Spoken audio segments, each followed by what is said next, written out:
She was a powerful CEO. He was just the janitor in her building. One night she asked him for something unbelievable. Pretend you love me for 7 minutes. What happened next will stay with you. Share your thoughts in the comments and make sure to subscribe for more stories like this. The marble floor of Horizon Tower gleamed under the fluorescent lights. It was nearly midnight, and silence pressed against the glass walls of the 33rd floor. Victoria Hale stood in her corner office, her arms folded, her gaze fixed not on the city lights outside, but on the man pushing a mop cart. With steady precision, Daniel Ross moved as if time had slowed just for him. There was a quiet dignity in the way he worked, the kind of peace that comes only when someone has been broken and forced to rebuild with what little is left. She had watched him for weeks now, pretending it was just idle curiosity, but tonight there was no denying it. She was searching for courage in his steadiness. Her heels clicked softly against the marble. As she stepped out of her office, Daniel looked up, and in that instant, their worlds collided. His steel blue eyes locked onto hers. Not the polished mask she wore for boardrooms and investors, but the fragile woman hidden underneath. Victoria swallowed, her voice steadier than her heart. I need to ask you something. She began, the words almost foreign on her tongue. Tomorrow night there's an event, something I can't face alone. She paused. The request felt absurd even before she said it. I need you to pretend to love me, just for 7 minutes. The mop handle stilled beneath his calloused hands. A former engineer turned janitor, a man who had once designed engines, now reduced to cleaning hallways.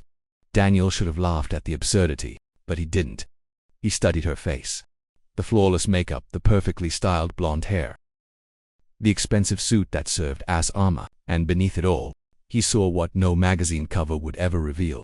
Loneliness, a woman drowning in silence, despite her empire of glass and steel. 7 minutes, he repeated, his voice low, measured, carrying the weight of someone who had learned to be careful with promises. She nodded, but her hands trembled slightly at her sides. He tilted his head, his tone gentler than he intended. May I ask why? Victoria turned toward the floor-to-ceiling windows. The city stretched below them like a glowing circuit board, beautiful yet cold. Because tomorrow they'll ask about my personal life, she whispered, and I can't give them the truth. The truth is, I go home to an empty penthouse, eat takeout, and bury myself in quarterly reports. Her confession hung in the air, fragile and aching. Daniel felt it settle in his chest, the way grief recognizes grief. He knew the echo of empty rooms, dinners eaten in silence, the weight of absence pressing against walls. For him it was the loss of a wife, a career, a future. For her it was a life consumed by power and isolation. Different roads, same emptiness. He set the mop aside, straightened slowly, and after a long silence he nodded. All right, he said, 7 minutes. And for the first time in years, Victoria Hale allowed herself to breathe. Daniel lay awake long after he'd left Horizon Tower that night. The hum of the city outside his small apartment window faded into the background as he replayed Victoria Hale's words, pretend you love me. Just for 7 minutes. It should have sounded laughable, ridiculous even, but it didn't. Her voice had carried something raw, something too fragile to be ignored. He pushed himself up from the couch, rubbing his hands over his face.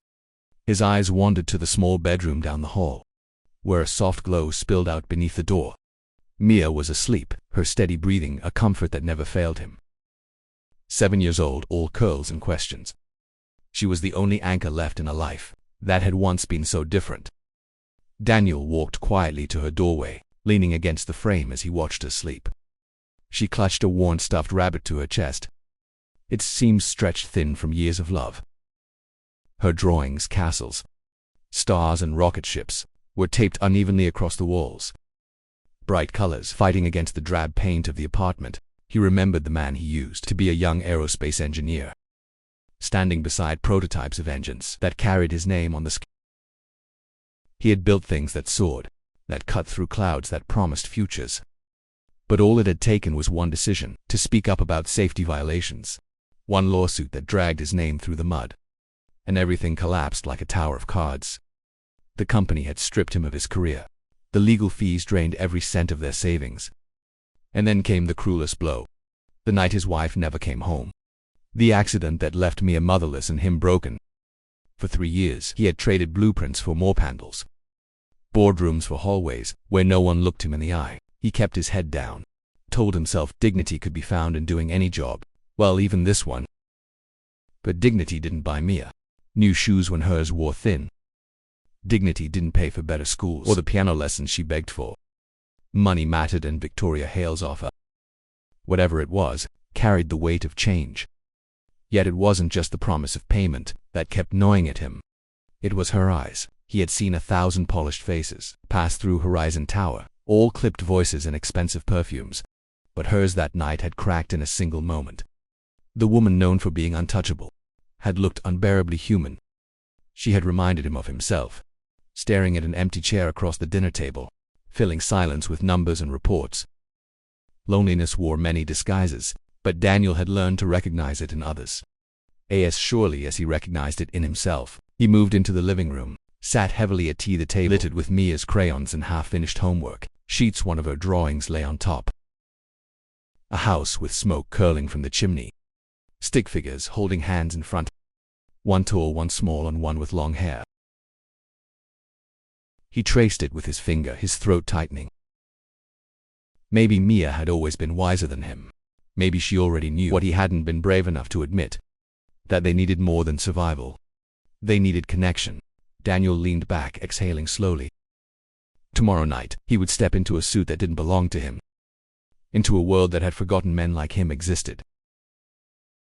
And for 7 minutes, he would hold the hand of a woman who ruled that world, yet longed for something real. He didn't know what would come after. He only knew that for the first time in years, he was about to say yes, not just for the money, but because sometimes a stranger's desperation mirrors your own. He glanced once more toward Mia's door, then whispered into the quiet apartment. "All right, Victoria Hale, 7 minutes it is." The mirror hardly recognized him, and neither did he. The midnight blue suit, you fit like it had been cut for his frame alone, its subtle sheen catching the light of the apartment. Daniel adjusted the tie with unsteady fingers. His calloused hands, more familiar with grease and mop water, looked strangely at home against the crisp fabric. For a moment he felt like an actor, about to step onto a stage with no script. Only this time, the audience was filled with people who measured worth in power and profit, not in the quiet resilience of a janitor. At the base of Horizon Tower, security did a double-take before checking his name on the guest list. It still felt surreal. Then the elevator doors opened, and there she was. Victoria Hale.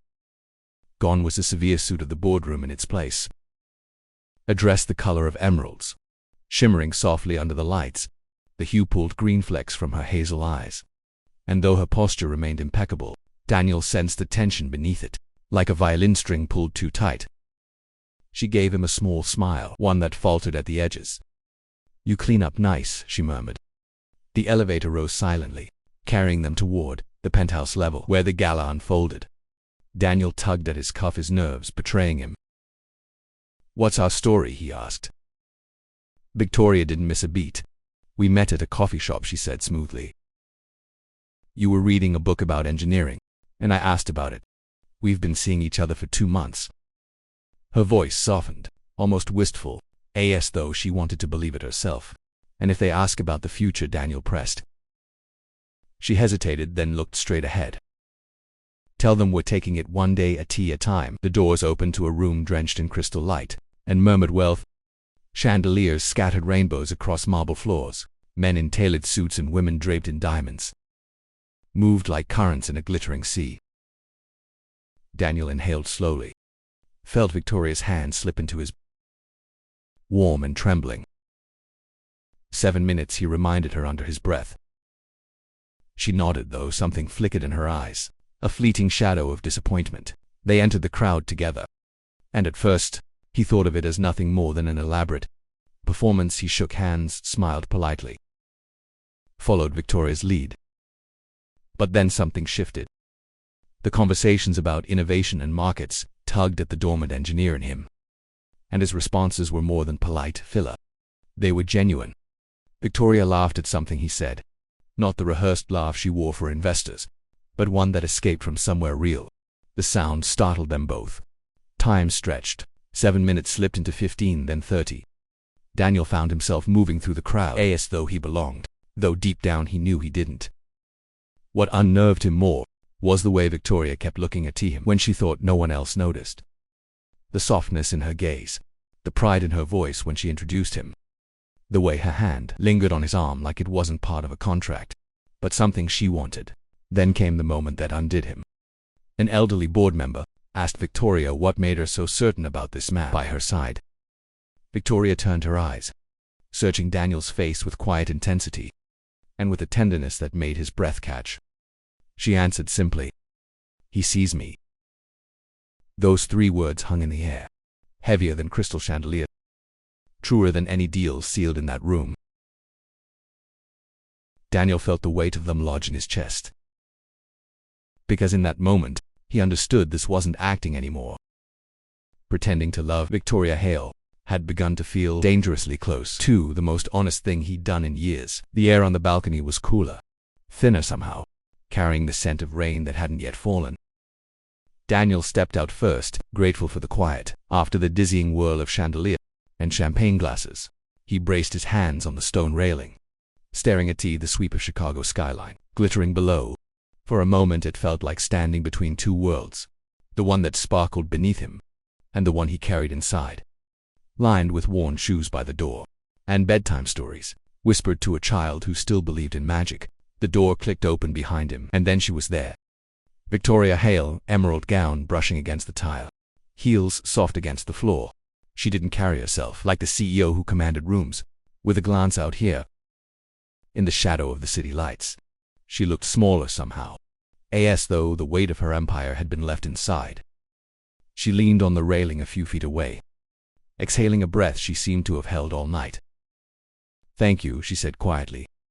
He turned his head, surprised by the gentleness in her voice. "For what?"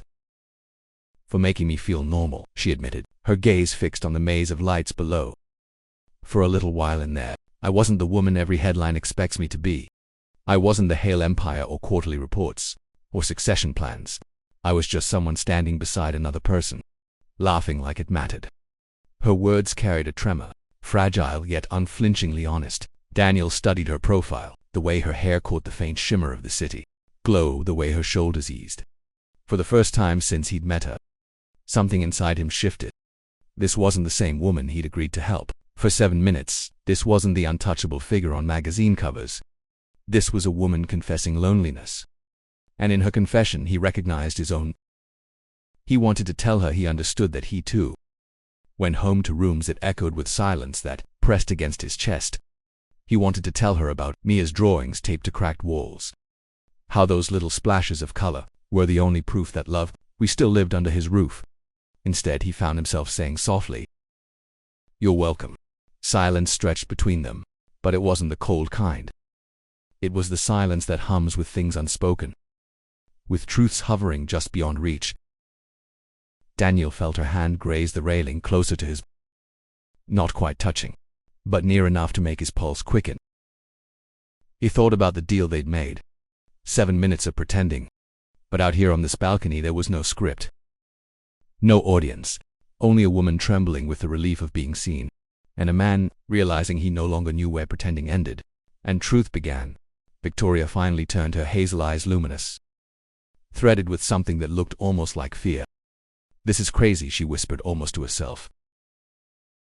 Daniel's voice was steady when he answered, "Maybe, but it feels real." Her lips parted as though to argue, but nothing came. The city spread out behind them like a living witness, and the space between them closed, without either of them moving. For the first time that night, Daniel wasn't counting minutes, and for the first time in years, Victoria wasn't performing. She was simply a woman standing in the cool night air, allowing herself to be human. And somewhere deep inside, Daniel knew whatever line they had drawn, that had already blurred beyond recognition. The morning after the gala, Daniel slipped back into his uniform, trading the tailored suit for gray coveralls that smelled faintly of bleach and dust. Horizon Tower looked the same as it always did. Polished marble and glass that reflected perfection. But something inside him had shifted. He pushed his cart down the executive hall, forcing himself to ignore the ache that came with memory, the warmth of her hand, the tremor in her laugh, the way her eyes had softened when the crowd wasn't watching. At his locker, he found an envelope resting neatly on the shelf, his name written in precise, elegant handwriting. Inside was payment, more than generous, more than he had expected, and a single note. "Thank you." 2 words that should have satisfied him, but instead left a hollow sting. Money meant new shoes for Mia, maybe even a weekend where the bills didn't weigh so heavy, but the envelope also drew a line. As if what had passed between them could be neatly filed under transaction. He slipped it back into his locker, the metallic clang echoing louder than it should. Days passed, he kept his head down, mopping the endless corridors, pretending that night that had been nothing but an unusual job. Yet every time the elevator chimed, he found himself listening for the click of her heels. It happened on a Wednesday afternoon, when the lobby was quieter than usual. He looked up and there she was, Victoria Hale. Not in armor of silk and diamonds, but in jeans and a soft sweater. She looked almost unrecognizable, as though she'd borrowed someone else's life. "For the day I came to return the suit," she said, holding a garment bag, but her eyes lingered on his face, searching, questioning. Daniel reached for the bag. His voice, even you could have sent it with security. She gave a small shrug, awkward in its honesty. "I wanted to make sure it fit properly for next time." The words hung between them, charged with possibility before he could respond. A familiar voice piped up from a corner table. "Daddy," Mia called, waving a crayon-stained hand. She sat with her homework spread out across the marble, her legs swinging restlessly under the chair. Daniel had arranged with security to let her wait there after school until his shift ended. Her dark eyes widened when she saw Victoria, curiosity lighting her expression. "This is Miss Hale," Daniel introduced carefully, pride slipping into his tone. "She works upstairs." Mia smiled shyly, then pushed a sheet of paper toward them, a drawing bold lines and bright colors, filled with towers and windows.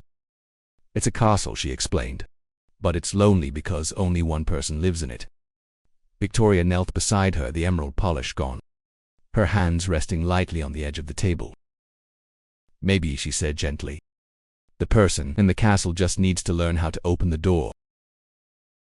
Mia considered this with the seriousness only a child could muster. Then with a flourish, she picked up a purple crayon and drew a wide, glowing doorway at the base of the castle. "There," she announced proudly, "now people can come visit." Her eyes darted between her father and Victoria with innocent wisdom. "Daddy," she said matter-of-factly, "you should invite Miss Hale to dinner. She looks like she doesn't get invited to things very much." Daniel froze, caught between the world he had built and the one he'd been too afraid to imagine. Victoria's soft laugh broke the silence, not polished, not practiced, but real. And for the first time in days, Daniel felt something dangerous stir inside him again. Hope. Victoria hesitated at the base of the narrow stairwell, garment bag still in her hand.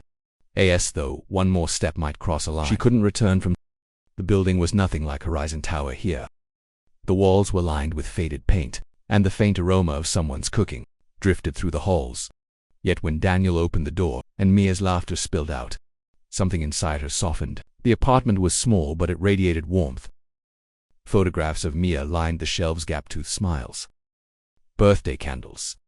School art projects were clipped to the refrigerator with magnets, shaped like stars. The kitchen was alive with motion.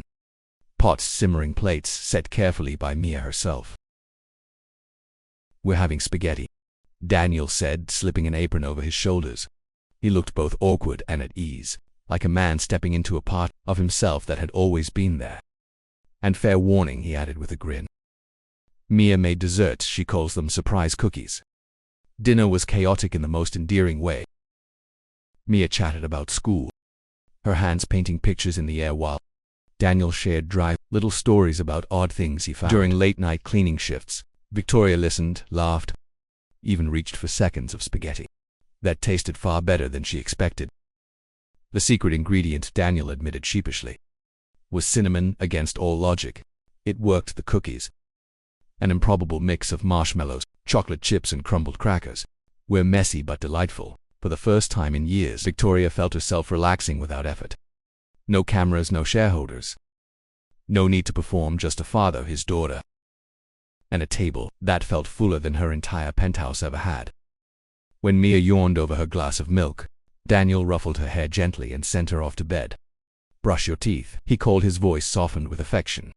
Soon the apartment grew quiet, save for the hum of the old refrigerator. Victoria helped gather plates, her manicured hands drying dishes older than she was. She looked around at the chipped mug Daniel refused to throw away, the grocery list, scrawled in 2 different handwritings, the silly flower Mia that had tucked into a jar on the counter. "Thank you," she murmured. Daniel glanced up. "For what?"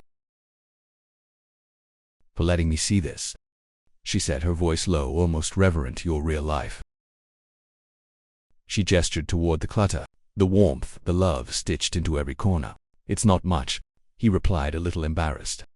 But she shook her head, her eyes glinting with something unguarded. "It's everything." The words hung between them as they stepped into the hallway, the soft sound of Mia settling into sleep behind her door. The distance closed almost without thought. Daniel's hand lingered at her waist, hesitant yet certain, and before either of them could name the moment, their lips met. The kiss was unplanned, unpracticed yet devastatingly real. When they finally pulled apart, breathless, Victoria pressed her forehead against his chest, trembling. "This changes everything," she whispered. Daniel held her close, his voice rough. "Does it have to?" She pulled back, eyes bright with unshed tears. "You don't understand my world," she said, shaking her head. "It doesn't work like this. I can't just date someone. Every move I make is judged, twisted, used against me." Her confession cut through the sweetness like a blade. Daniel wanted to argue, to tell her the world didn't matter here, not in this little apartment where laughter and love were louder than power. But the truth pressed heavy against them both. They stood in the quiet, hearts racing, knowing that what had begun as a charade that had crossed into something neither of them could undo. And the line between pretending and truth had disappeared altogether. The storm didn't break with thunder, but with the quiet click of polished shoes. Across Victoria's office floor, Marcus Voss, her CFO, leaned back in the chair opposite her desk, as though it already belonged to him. He sat down, a leather portfolio with deliberate calm. And when he opened it, the photograph spilled across the polished wood like evidence at a trial. "Telephoto lenses don't lie," he said smoothly. "The board has concerns." Victoria's CEO meeting privately with a janitor, entering his apartment, kissing him in the hallway. His smile didn't reach his eyes. "It's not exactly the image our investors pay for." Victoria stared at the pictures, each one slicing into her like glass. Moments that had felt private, fragile, sacred, now reduced to ammunition. She kept her face still, but her pulse roared in her ears. "And it gets worse," Marcus continued, savoring the words. "Your mystery man, Daniel Ross, once an aerospace engineer. Yes, but also a man with a criminal record. A bar fight technically dismissed, but the stain remains. Add in a failed lawsuit, bankruptcy, a dead wife. Hardly the partner for a Hale." He leaned forward, his voice sharpening. "The choice is simple. End this distraction or face a vote of no confidence. Monday morning, company or him." When the door closed behind Marcus, silence filled the office. Victoria sat frozen, the city skyline stretching behind her like a glittering jury. Company or him, legacy or love. The world she had spent her life holding together was about to demand she tear it apart. That night she found Daniel at a diner, tucked on the corner of a quiet street. He was already there, a cup of coffee cooling in front of him, his shoulders heavy with a weight he hadn't chosen. She slid into the booth across from him, her eyes searching his face.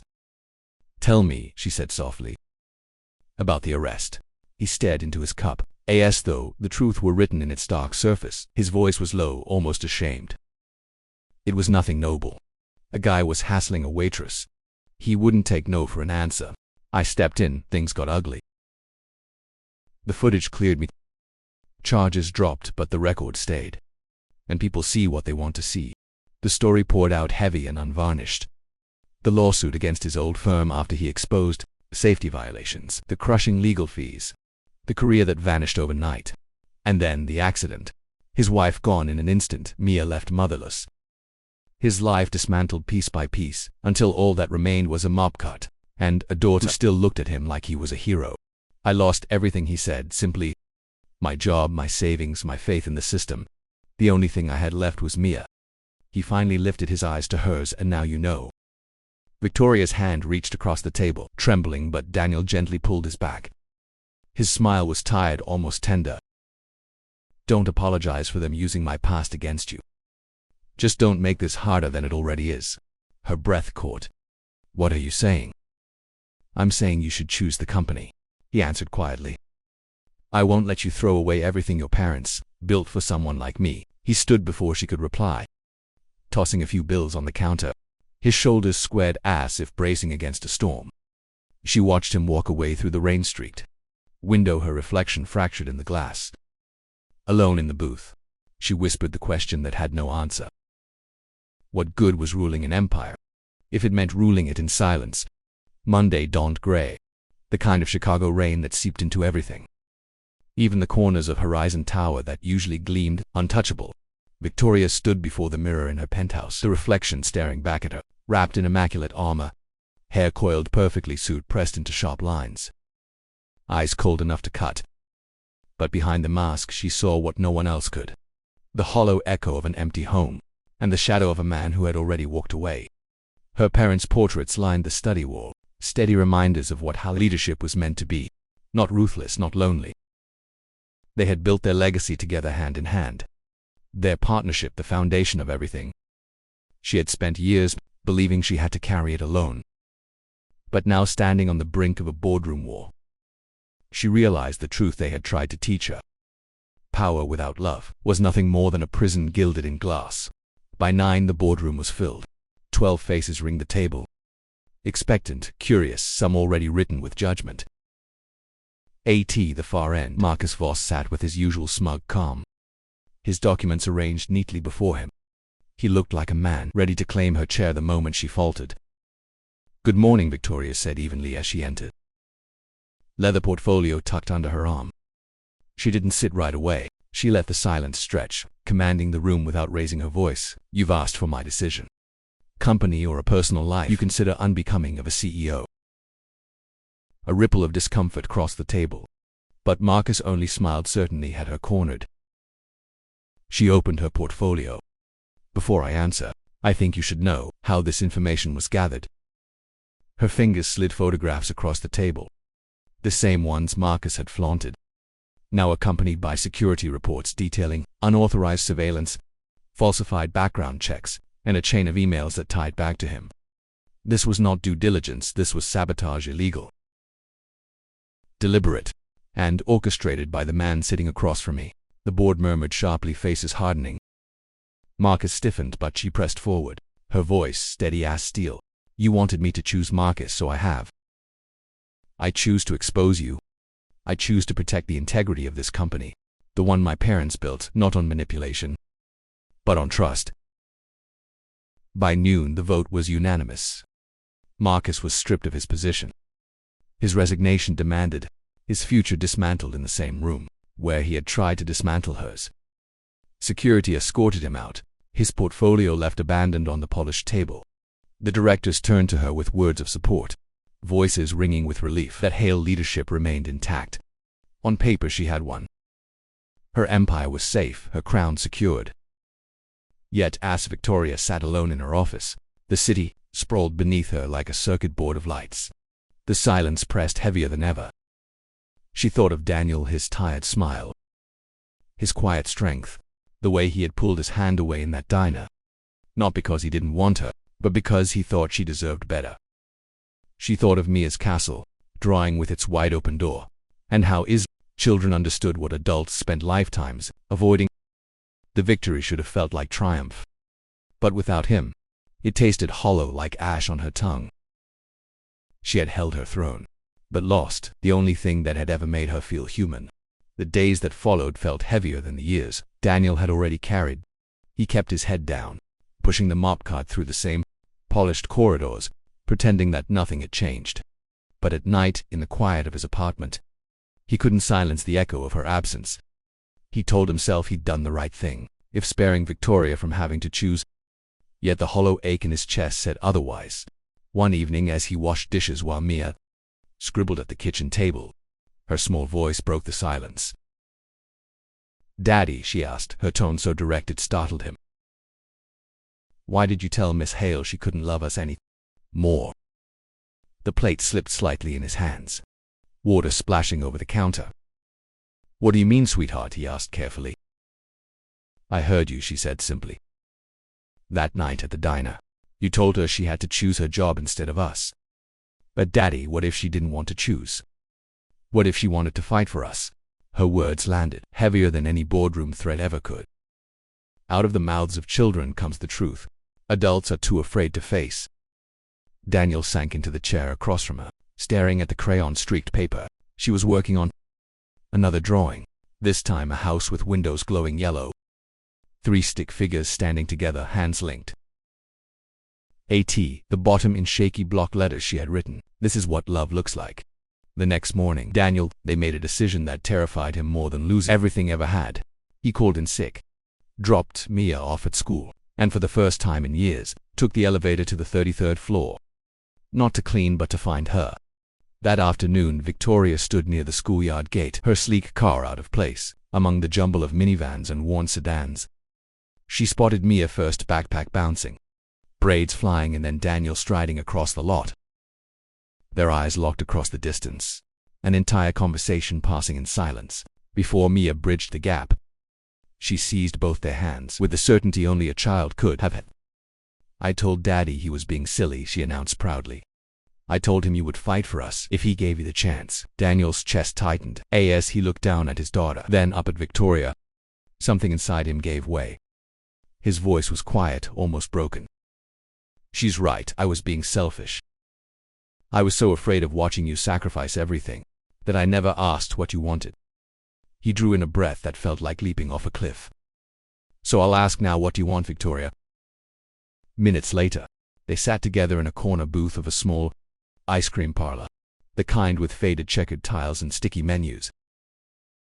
Mia worked her way through a sundae nearly bigger than her head, blissfully unaware of the world holding its breath around her. Victoria reached into her bag and pulled out a folded piece of paper, creased-colored, worn at the edges. She spread it carefully on the table. It was Mia's drawing, the glowing house. The 3 figures, the words scrawled in a child's hand. I fought for us, she said simply, her hazel eyes glistening. When they tried to make me choose, I fought for the right to have both, the company and a family. I won, but it didn't feel like winning without you. She touched the drawing gently, smoothing the wrinkles with her fingertips. Your daughter gave us the blueprint. Maybe it's time we start building. Daniel stared at the picture, then at Victoria. And for the first time in years, hope rose in him. Not as a dream, but as something real, alive and waiting to be claimed. 6 months later, the little house on a quiet Chicago street hummed with the kind of music money could never buy. Morning sunlight spilled through thin curtains, catching on the piano keys as Mia practiced scales with the fierce concentration only a child could summon. In the kitchen, the scent of pancakes rose, warm and sweet, and Victoria stood at the stove with her hair tied loosely back, a wooden spoon tapping against the bowl, in rhythm with the notes drifting down the hall. From the living room came the steady sound of tools against wood. Daniel knelt over a chair with a wobbly leg, humming under his breath as he worked every so often. Mia's laughter rang out when she hit the wrong key, and Victoria called back with gentle encouragement. It was a chorus of ordinary life, stitched together by the simplest of sounds, music tools, and the clatter of plates being set for breakfast. On the refrigerator, among Mia's newest drawings, hung a framed document, the adoption finalized.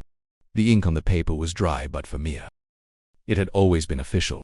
She had slipped once, calling Victoria Mum, and the name stuck like it had always belonged. Now it was part of their daily rhythm, as natural as asking for syrup or racing to the door. When the mail arrived, Victoria still carried the weight of Hale leadership, her days filled with decisions that shaped thousands of lives.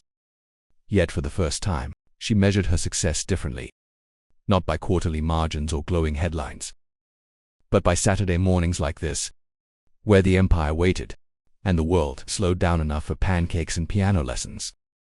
She had learned that power could build towers, but love built homes that could weather any storm. Daniel glanced up from his repair, wiping his hands on a cloth, and caught Victoria watching him from the kitchen doorway. There was flour on her sweater, sunlight in her hair, and a softness in her smile that still startled him. She crossed the room, setting a plate of golden pancakes on the table, and for a moment they simply stood there, taking each other in as if remembering all the nights when this had seemed impossible. Mia bounded over, tugging their hands until they sat down beside her. "We're a real family now," she declared proudly, sliding her latest drawing across the table. A house glowing with yellow windows, 3 figures holding hands in front. Daniel chuckled, recognizing the echo of the first picture she had shown them months ago. "That's right, kiddo," he said, his voice thick with gratitude. "This is what love looks like." As breakfast filled the table with warmth, Victoria thought back to the night she had stood in her office, desperate enough to ask a stranger to pretend for 7 minutes. She smiled at the memory, shaking her head at how foolish it might have seemed, because what had begun as 7 borrowed minutes that had become something infinite, a love not bound by performance but by choice. An ass laughter filled the little house, blending with the smell of syrup and the bright notes of a piano still learning its way. Victoria knew she had finally discovered the only definition of success that mattered.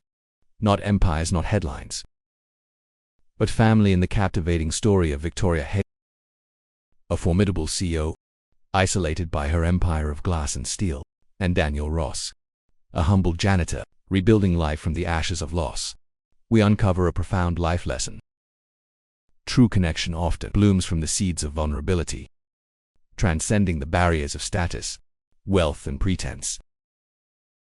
Victoria, drowning in boardroom battles and empty penthouse nights, dares to ask Daniel, a man scarred by corporate betrayal, bankruptcy, and widowhood, into feigned love for just 7 minutes at a gala, masking her loneliness from judgmental eyes. What begins as a charade unravels into raw authenticity. Shared glances on a balcony, heartfelt confessions over spaghetti in his modest apartment, and the innocent wisdom of Daniel's daughter Mia, who draws castles with open doors to remind them that love isn't confined by walls. This tale tugs at the heartstrings, evoking tears for the quiet battles we all fight against isolation, past traumas, and societal expectations, whispering that opening up, even in fleeting pretense, can forge unbreakable bonds. Daniel's steadfast dignity amid mockery, and Victoria's fierce fight against sabotage, prove that love isn't a transaction. It's a courageous choice to see beyond facades, embracing imperfections as the foundation of family. In a world obsessed with power and perfection, this narrative stirs the soul, urging us to drop our armor and invite genuine hearts into our lives. For what starts as 7 minutes of make-believe can evolve into a lifetime of profound belonging. If this story resonated with you, stirring memories of your own unexpected connections or acts of vulnerability that changed everything, share your experiences in the comments below. What moment taught you that love defies all odds? And don't forget to subscribe for more soul-stirring tales of hope, resilience, and human triumph. Your engagement keeps this community alive, one heartfelt story at a time.